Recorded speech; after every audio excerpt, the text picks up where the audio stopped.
There's a green light. Dr. Chandler, that was brilliant.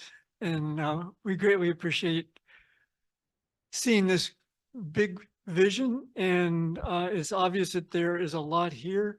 And I'm wondering if you have presented this to a group of philosophers, maybe at another university, and what reaction they had to this whole presentation. It's a good question. I did present it once to a school in Northern Iowa, a university in Northern Iowa. And the reaction was so hidebound and narrow that I just said, I'm not going to waste my time on that anymore.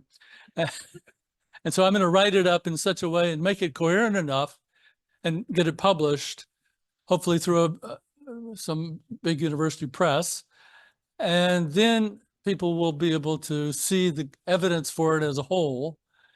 But it always did a big job. I mean, it's a big task to try to make all of this that I've tried to say in 20 minutes to make it clear and crisp and cogent. But that's what has to be done. I think that a book will do it more than talking to people. I gave up on talking to philosophers. They're just so into their set ways. It's hard to talk to them.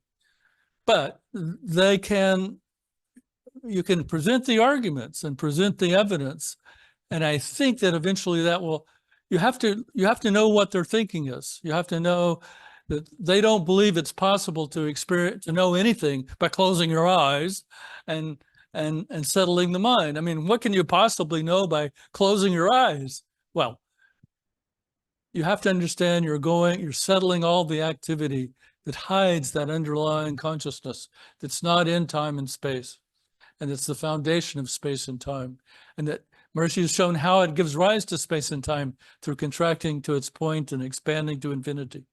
All of that is part of a whole cloth of knowledge that has to be presented. And the best way to do it, I think, well, I decided that it has to be done, should be done through writing first, and not by trying to talk to people who are very, very hard to talk to.